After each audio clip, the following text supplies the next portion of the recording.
Makanya Ahlus Sunnah wal Jamaah tujuannya ini agar kita tahu, oh Ahlus Sunnah wal Jamaah itu ciri-cirinya gak suka tengkar sesama umat Islam. Sanadnya seperti itu dari dulu.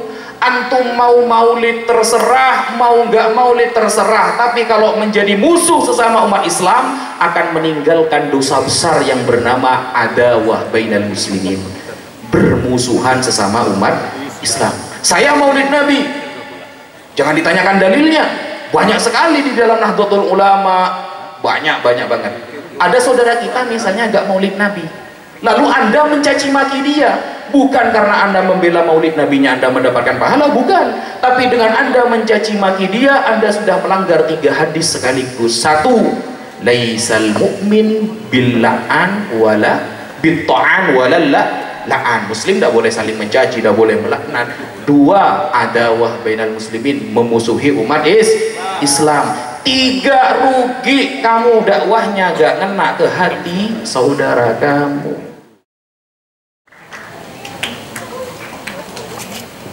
Bismillahirrahmanirrahim. Assalamualaikum warahmatullahi wabarakatuh. Waalaikumsalam warahmatullahi wabarakatuh. Kurang semangat ya. Assalamualaikum warahmatullahi wabarakatuh. Waalaikumsalam warahmatullahi wabarakatuh. Alhamdulillah wassalatu wassalamu ala Rasulillah Sayyidina Muhammad ibni Abdillah wa ala alihi wa sahbihi wa man walah, amma ba'd. Yang saya hormati, saya muliakan seluruh majelis keluarga Pondok Pesantren Cintawana, wa nakhussu bidzikr kepada Kiai Haji Ahmad Syuja'i sekeluarga, dan kemudian kepada Kiai Haji Irfan Hilmi sekeluarga, dan seluruh majelis besar keluarga pesantren Cintawana yang tidak bisa Al-Fakir sebutkan satu persatu tanpa mengurangi rasa hormat Al-Fakir kepada beliau semua. Dan tak juga kita kedatangan seorang ulama dari Tasikmalaya. Beliau termasuk orang pertama kali yang 3 tahun lalu pernah mengundang Al-Fakir, Kiai Haji Miftah Fauzi. Masya Allah, di umur beliau masih semangat untuk menjalankan sebagai pejuang agama Islam. Semoga kita semua dapat berkah dari beliau.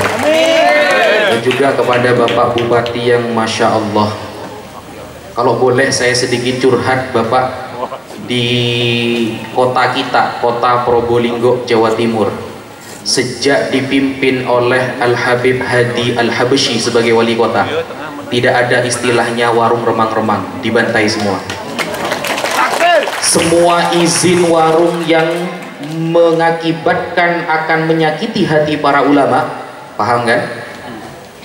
Tidak diberikan izin, siapapun backingnya. Dan di Probolinggo, musolah bahkan masjid-masjid yang ditempati anak-anak ngaji gratis. Listriknya gratis, listriknya.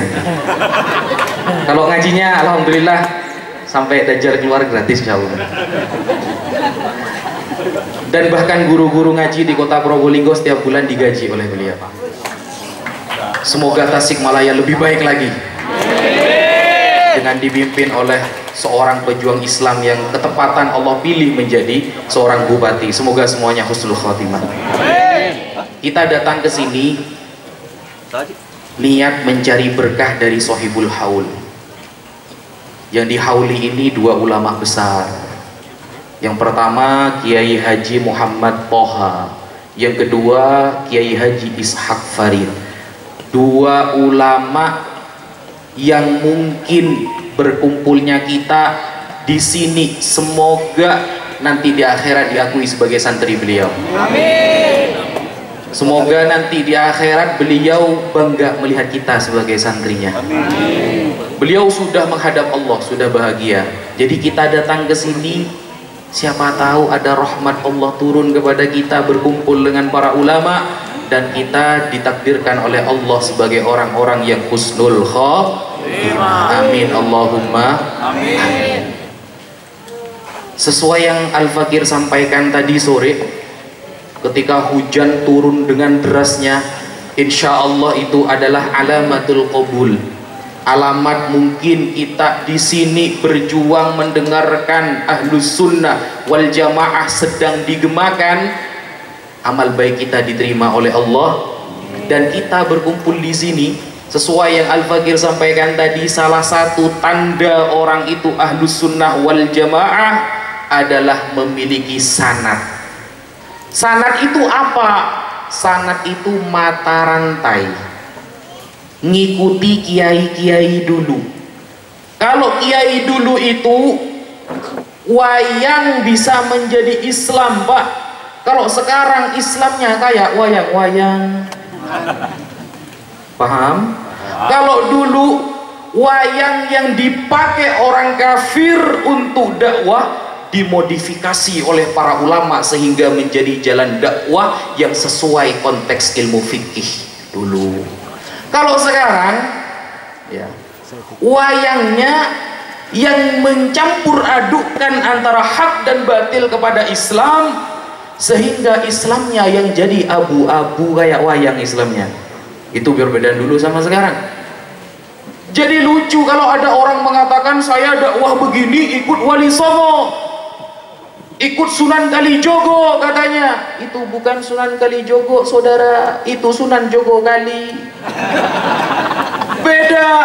Kalau Sunan Kalijogo dengan kontes keilmuan beliau memodifikasi jenis dakwah pada zaman itu, orang yang nggak tahu la ilaha illallah menjadi masuk Islam. Kalau sekarang tidak, niat ikut Sunan Kalijogo marah majelis ilmu jadi joget-joget semua. Itu Sunan Jogo Kali namanya, bukan Sunan Kalijogo. Beda, jangan disama-samakan. Dulu para wali yang ada di Indonesia lawannya orang kafir, sedangkan kita berhadapan dengan saudara sendiri. Maka lucu, umat Islam adalah umat yang dikeluarkan oleh Allah menjadi pengganti umat terbaik sebelumnya, yaitu Bani Israil. Dulu Pak, yang menjadi umat terbaik itu Bani Israil. Di dalam Al-Quran Allah menyebutkan, ya Bani Israil, uzkuru ni'matiyallati an'amtu alaikum wa anni faddaltukum 'alal 'alamin. Bani Israil pernah menjadi umat terbaik. Kenapa Bani Israil dipilih oleh Allah menjadi umat terbaik? Bukan karena Bani Israilnya, jangan salah paham, apalagi gagal paham. Bani Israil dipilih menjadi umat terbaik karena ada orang terbaik di tengah-tengah mereka. Siapa? Nabi Musa alaihis salam. Kena kecipratan Bani Israil karena Nabi Musanya dulu.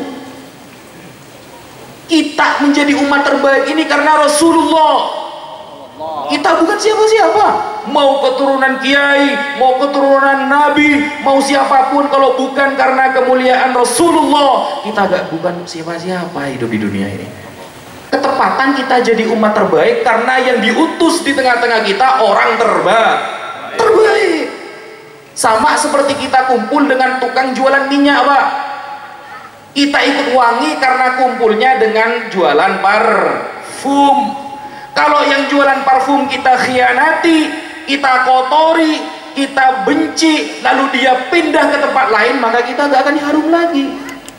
Maka dulu ketika Bani Israil mengkhianati Nabi Musa dibikin susah, Nabi Musa dibikin hina oleh Bani Israil, Nabi Musa dipanggil oleh Allah. Bani Israil bukan menjadi umat terbaik, bahkan menjadi umat yang paling dilaknat di zaman itu. Kenapa? Yang terbaik orangnya ini dikhianati. Maka kita menjadi umat Islam, kalau mengkhianati Rasulullah siapapun kamu, maka akan menjadi orang yang dilaknat oleh Allah. Jangan dikhianati. Abu Lahab itu setiap hari ketemu Nabi, saudara, tapi karena gak beriman kepada Nabi, tempat nerakanya paling dalam itu. Kurang apa Abu Lahab sama Abu Jahal? Kalau di Indonesia ada Abu Janda, sama-sama abunya tapi beda daerah gitu. Karena abu-abu ini yang bahaya memang.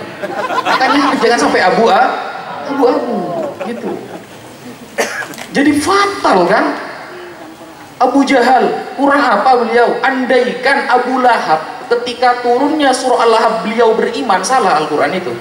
Karena Al-Lahab, surah Al-Lahab turun ketika Abu Lahab masih hidup. Itu tanda bahwa hidayah itu mahal, saudara. Menjadi Ahlus Sunnah wal Jamaah mahal. Sayyidina Ali karramallahu wajhah pernah menyampaikan. Ini mungkin hanya Al-Fakir yang menemukan ibarat ini. Kenapa? Karena ibaratnya itu susah dicari. Tapi ternyata setelah Al-Fakir lihat, konteksnya benar, sanadnya benar. Apa kata Sayyidina Ali? Man sabba Abu Bakar wa Umar lam tatayassar lahu taubah abada. Orang yang pernah mencaci maki Abu Bakar dan Umar akan sulit bertaubat. Betul apa tidak? Orang yang sudah pernah mencaci Sayyidina Abu Bakar dan Umar, kata Sayyidina Ali, maka sulit dia akan bertobat. Fakta membuktikan orang-orang yang ikut golongan-golongan yang mencaci Sayyidina Abu Bakar As-Siddiq radhiyallahu an, yang menghina Sayyidina Umar dan Sayyidina Utsman, bahkan Sayyidah Aisyah, mereka diajak ke Ahlus Sunnah sulit banget, sulit. Inilah Ahlus Sunnah, setiap ngomong itu ada sanadnya. Kenapa? Karena orang yang diutus di tengah-tengah kita itu orang terbaik. Sehingga kita sebagai umat Islam punya label namanya majarul bainas sahabati nasqutu. Apapun yang terjadi kepada para sahabat kita diam. Kenapa? Beliau orang mulia, saudara. Secara sanad, apa kata Rasulullah? Yang menyakiti sahabatku berarti menyakiti aku. Berarti yang menyakiti sahabat Nabi sama dengan menyakiti Nabi. Sahabat loh, saudara. Apalagi menyakiti cucu Rasulullah sallallahu alaihi wasallam. Makanya Sayyidina Ali sebelum wafat, beliau sudah tahu siapa yang akan membunuh Sayyidina Ali. Rasulullah dalam hadis sahih dikatakan ashqan nas rajulani ya Ali. Orang yang paling celaka ada dua, wahai Ali. Siapa? Pertama, aqirun naqah, orang yang membunuh untanya Nabi Soleh. Kok untanya? Baru untanya dibunuh, dia menjadi ashqan nas, orang yang paling celaka. Apalagi yang dibunuh Nabi Soleh, apalagi yang dibunuh cucu, apalagi yang dibunuh keluarga. Untanya dikasih inayah sama Rasulullah, dikasih majas kalau kata orang sekarang. Orang yang paling ashqan nas yaumal qiyamah ya Ali, sahih ini, dicari sanadnya, adalah akhirun naqah, orang yang membunuh untanya Nabi Soleh. Makanya kita kalau ngaji kitab ta'lim muta'allim, jangankan kepada anaknya kiai, kepada hewan peliharaannya kita wajib hormat. Sanadnya mana? Tadi hadis sahih dari Rasulullah bahwa dulu ada orang yang celaka. Siapa? Orang yang membunuh untanya Nabi Soleh, membunuh peliharaan orang soleh, itu mengusik Allah Subhanahu wa ta'ala. Maka ketika beliau sudah wafat dipanggil oleh Allah, wajib bagi kita santrinya memuliakan keluarga beliau. Dalilnya sahih. Yang kedua, kata Rasulullah, orang yang paling celaka nanti di akhirat, wahai Ali, adalah orang man qatalakah, orang yang membunuh kamu, wahai Ali. Ditunjuk oleh Rasulullah ke muka beliau, ke muka beliau. Apakah yang membunuh Sayyidina Ali orang kafir? Tidak. Apakah yang membunuh Sayyidina Ali orang jahanam, orang musyrik? Tidak. Orang yang membunuh Sayyidina Ali orang hafal Quran, saudara. Orang yang ahli datang ke masjid, orang yang sangat pejuang dalam agama, yang membunuh Sayyidina Ali. Tapi imannya hanya sampai kerongkongan. Ini hati-hati. Kalau jenengan setiap hari sholat tapi masih saja tengkar dengan sesama umat Islam menjadi kebiasaan, jangan-jangan sholat Anda hanya sampai kerongkongan. Kalau jenengan setiap hari membaca Al-Quran, sudah baca Quran, sudah belajar ilmu nahwu sorof, sudah belajar balaghah, sudah belajar mantik, tapi masih suka tengkar, tidak menjaga ukhuwah Islamiyah, jangan-jangan jenengan membaca Quran imannya sampai kerongkongan, sebagaimana yang disabdakan oleh Rasulullah tadi. Ada orang yang hafal Quran, ahli ke masjid, taat, tapi dia tidak cocok dengan pendapat Sayyidina Ali, pimpinannya saat itu, lalu dia membunuh Sayyidina Ali, dan dia memiliki label Ashqon Nas Yaumal Qiyamah, orang yang paling celaka nanti di hari kiamat. Hati-hati, Ahlus Sunnah jangan sampai seperti itu. Ahlus Sunnah itu tidak suka ribut, meskipun kita kadang sama tetangga suka ribut, karena salah satu doa yang ditolak oleh Allah. Jadi semua doa Nabi itu diterima oleh Allah. Ada satu doa yang tidak Allah ijabahi dari doa Rasulullah SAW. Rasulullah pernah minta berdoa kepada Allah, ya Allah semoga umatku rukun.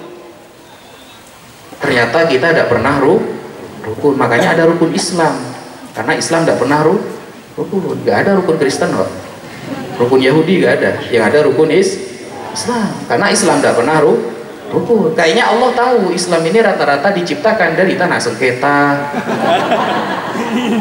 gitu, makanya tidak pernah rukun. Makanya Ahlus Sunnah wal Jamaah tujuannya ini agar kita tahu, oh Ahlus Sunnah wal Jamaah itu ciri-cirinya gak suka tengkar sesama umat Islam. Sanadnya seperti itu dari dulu. Antum mau maulid terserah, mau nggak maulid terserah, tapi kalau menjadi musuh sesama umat Islam akan meninggalkan dosa besar yang bernama adawah bainal muslimin, bermusuhan sesama umat Islam. Saya maulid Nabi, jangan ditanyakan dalilnya, banyak sekali di dalam Nahdlatul Ulama, banyak banget. Ada saudara kita misalnya nggak maulid Nabi, lalu Anda mencaci maki dia. Bukan karena Anda membela maulid nabinya Anda mendapatkan pahala, bukan.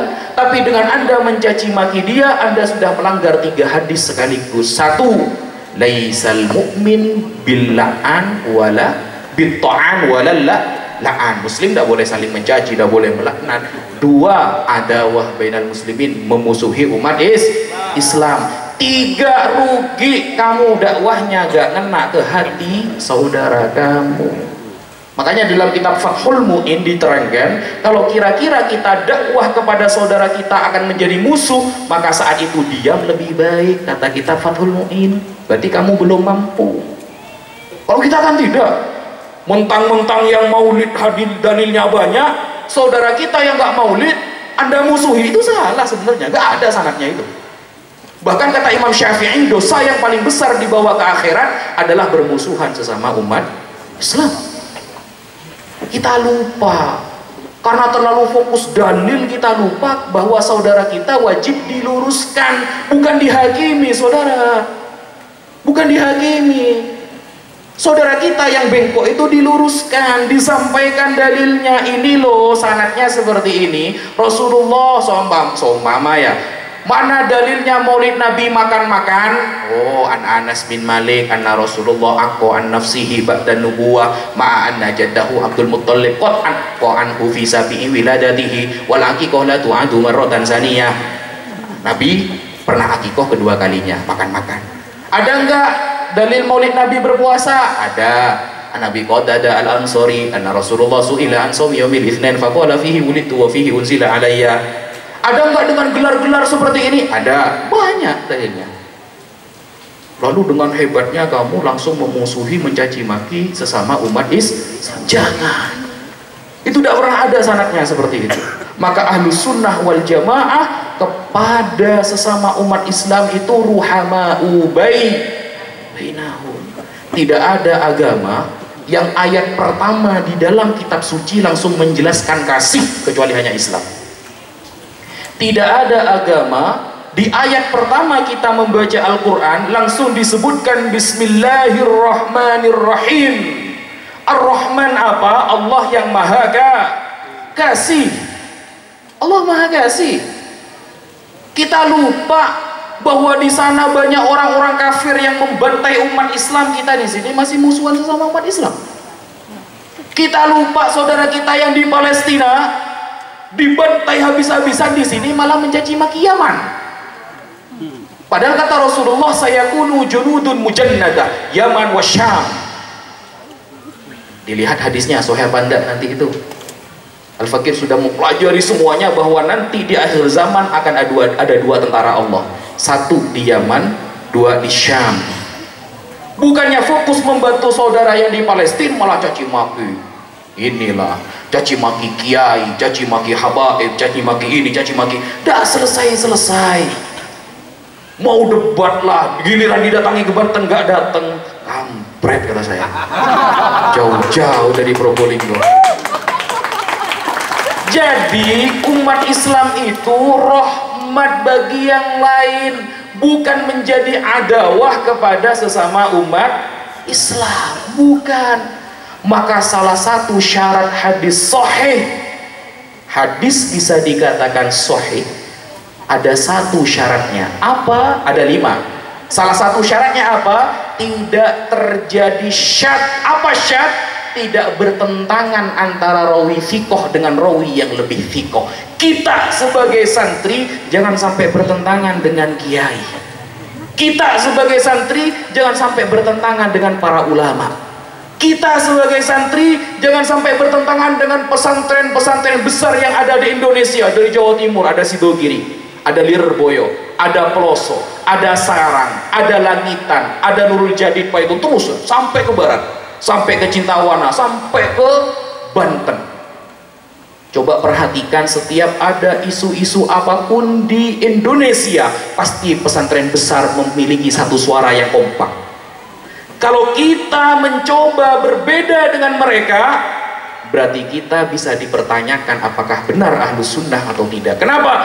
Karena hadis pun syaratnya bisa sahih, antara murid dengan gurunya yang lebih fikoh, lebih terpercaya, tidak boleh bertentangan pendapatnya.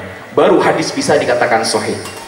Jadi kalau ada santri Cintawana suatu saat keluar menjadi alumni, menjadi bupati misalnya, kok menentang kiai pengasuh Cintawana, berarti bisa dipertanyakan ke ahlus sunnah wal jamaahnya. Paham? Begitu saudara. Apalagi syaratnya hadis sahih, harus satu, ad-dobet. Apa dobet itu? Cerdas, ingatannya harus kuat. Saya mendengarkan sendiri dari Kiai Haji Irfan Hilmi bahwa Kiai Haji Ishak Farid itu orang yang ta'allumnya tulus zaman. Tidak ada ceritanya santri sukses menjadi seorang ulama kalau belajarnya tidak tulus zaman. Maksud tulus zaman itu bagaimana? Apakah di pondok gak pulang-pulang? Ya enggak. Maksudnya setelah jadi alumni tetap pegang kitab itu, belajar kepada seorang kiai atau ulama, tetap belajar. Kalau antum masih menjadi seperti orang biasanya, maka selamanya antum akan biasa-biasa saja. Tapi kalau antum bisa menjadi orang yang luar biasa dalam belajar, maka anda akan diangkat derajatnya oleh Allah Ta'ala. Imam At-Taftazani, Imam Sa'duddin At-Taftazani adalah santri yang paling bodoh di pesantren. Bayangkan, ada seorang imam karyanya berjilid-jilid, dulu beliau terkenal paling bodoh di pesantren. Saking dari bodohnya, sampai oleh kiainya bernama Syekh Adududdin, setiap ada contoh-contoh yang jelek, beliau jadi contohnya. Kalau ada contoh yang lucu-lucu, yang jelek-jelek, beliau jadi contohnya.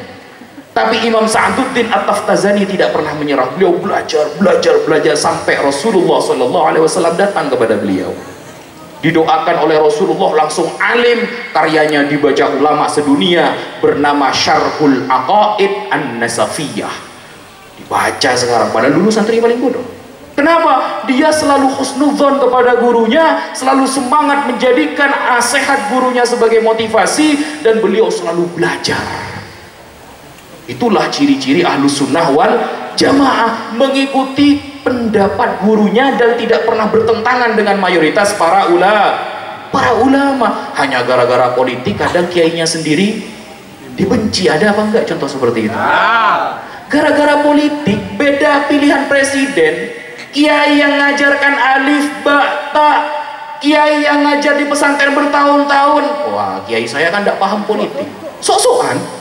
Bayangkan, kiai saya tidak paham politik, saya ini lebih paham, jadi wajar saya berbeda dengan kiai. Nah ini baru kena dunia sedikit sudah seperti ini saudara. Baru kena dunia sedikit sudah seperti ini. Baru pembahasan, belum fitnah nanti Dajjal keluar. Oh tenang Ustaz, kalau Dajjal kan ada tulisannya Kak Fakro. Jadi itu apa? akan menjadi tanda-tanda nanti saya tidak akan ikut Dajjal. Bro, saya ini perokok, di rokok ada tulisannya rokok membunuhmu, saya tetap rokokan bro, apalagi Dajjal.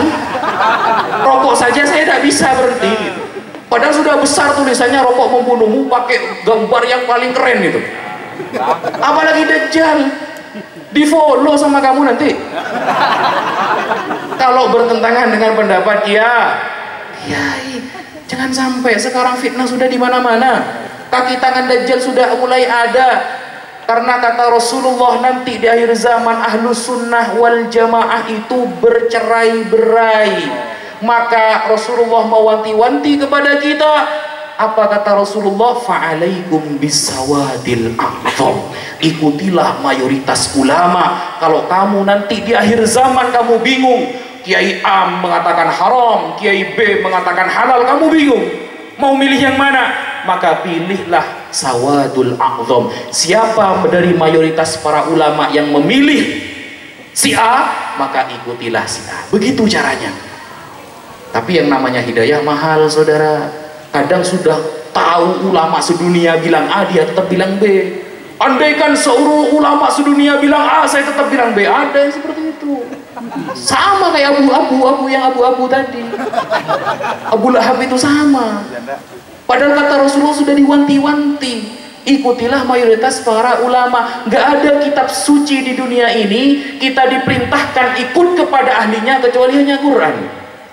Kecuali hanya Quran.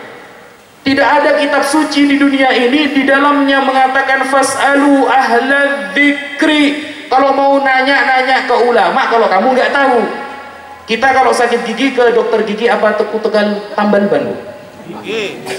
Dokter gigi. Tidak mungkin datang ke tukang tambal ban. Habis mulutnya kamu. Pasti dokter gigi. Kembalikan pemahaman itu kepada para ahli, para ahlinya. Tapi karena hidayah mahal, hidayah itu mahal. Saya ulangi ya, hidayah itu mahal. Anda akan istiqomah mendapatkan hidayah ketika Anda tetap dekat dengan orang-orang soleh. Kalau Anda coba menjauh dari orang-orang soleh, jangan harap hidayah datang kepada Anda. Kenapa? Dzikros sholihin tanzilur rahmah. Menyebutkan orang soleh bisa menurunkan rahmat, apalagi berkumpul dengan orang soleh, apalagi berkumpul. Kalau bercerita tentang Kiai Haji Ishaq Farid saja bisa mendatangkan rahmat, apalagi berkumpul dengan keluarga beliau. Hati-hati saudara, banyak sekarang santri murtad ada. Saya punya teman, kalau jenengan lihat YouTube, saya itu kan sering berdiskusi lintas agama. Alhamdulillah, hampir setiap bulan ada aja yang mu'alaf. Alhamdulillah, kemarin Ramadan 7 orang mu'alaf. Alhamdulillah. Nah, suatu saat ada santri pinter baca kitab, dia nyoba-nyoba mungkin. Awalnya ikut murji'ah, yang penting hati tetap iman. Secara zahir saya ikut kafir, gak apa-apa Ustaz, kata dia. Oh oke. Dapat 1 bulan dia bilang ke saya, Ustaz, saya dapat transferan 38 juta. Ini antum 8 jutanya. Kata saya, hadza rijsun min amali syaitan. Itu dari setan. Makan. Saya mending kelaparan mati daripada makan itu. Loh, gak apa-apa, ada pendapatnya Ustaz. Murji'ah itu belum termasuk kufar loh, belum termasuk kafir, karena hatinya tetap beriman. Alasan dapat 2 bulan, dia alim loh, tahu sorof hatam dia, bisa alfiyah dia. Dapat 2 bulan pacaran sama orang non muslim, jatuh kepada zina. Nah ini, setelah jatuh kepada zina, laporan lagi ke saya, Ustaz, gimana ini ya, saya kayaknya terlalu dalam masuk ini. Dapat beberapa hari kemudian dibaptis. Na'udzubillahi min. Dan sekarang menghajar umat Islam habis-habisan. Dikatakan Nabi Muhammad begini di YouTube-nya dia berani mengatakan Nabi Muhammad begini, Al-Quran begini. Saya laporkan ke polisi, sampai detik ini tetap tidak tertangkap. Kenapa? Sudah kabur ke Amerika. Kabur sudah ke Amerika, jadi warga resmi orang Amerika. Santri, bayangkan, nyoba-nyoba hidayah Allah dipermainkan. Murtad saudara, murtad. Jangan coba-coba jauh dari orang soleh. Kita mau ngandalkan sholat gak bisa, sholat kita gak ada yang khusyuk. Mau ngandalkan sodakoh, kita pas-pasan sodakohnya. Kalau ketepatan ada uang saja sodakoh, kalau gak ada kita sudah pelangap-pelungu kan di rumah. Mau mengandalkan apa kita? Ayo, wiritan kita, zikir, gak ada yang istiqomah. Zikir apa kita yang istiqomah setiap hari? Wa inqallah, meskipun sedikit, gak ada. Kalau bukan karena berkumpul dengan orang soleh, jangan harap iman Anda tertolong di akhir zaman. Belum dajjalnya keluar, Anda bisa na'udzubillah murtad loh. Apalagi nanti dajjalnya yang keluar. Makanya disebutkan oleh Rasulullah, nanti orang terpilih pun akan ada yang terikut dajjal. Bayangkan, orang yang terpilih pun, orang yang alim bisa ikut dajjal, apalagi kita. Semoga kita semuanya husnul khotimah, kita semuanya dilindungi imannya oleh Allah dan Rasulullah SAW bangga menjadi umat seperti kita. Ya, meskipun kita sholatnya kadang bolong-bolong ya, sedekahnya pas-pasan, kita gak ada yang istiqomah sama sekali lah. Jadi kalau andaikan dikatakan dalam Al-Quran ukhrijat linnas ta'muruna bil ma'ruf, itu enggak banget kayaknya kalau ke kita, enggak banget itu zaman sahabat itu. Jadi etumnya itu yang paling tepat kepada para sahabat. Kalau ke kita kayaknya tidak pantas sama sekali itu. Kalau kita kan gini kan, sholawat 2 kali minta Al-Fat, kan begitu. Ustaz, gimana sekiranya saya kaya raya baca sholawat, baru seminggu baca sholawat mintanya Al-Fat, sama dengan punya uang 5.000 datang ke dealer, ya dapat sepion. Ya. Gak bisa saudara, gak bisa gitu. Kalau zikirnya sudah puluhan ribu, istiqomah minta Al-Fat pantes. Baru kemarin dapat ijazah yang diminta langsung Al-Fat, yang datang bukan Al-Fat, malaikat Israel kirim salam. Ya mungkin itu dulu yang bisa Al-Fakir sampaikan, kurang lebihnya mohon maaf. Assalamualaikum warahmatullahi wabarakatuh. Waalaikumsalam warahmatullahi wabarakatuh.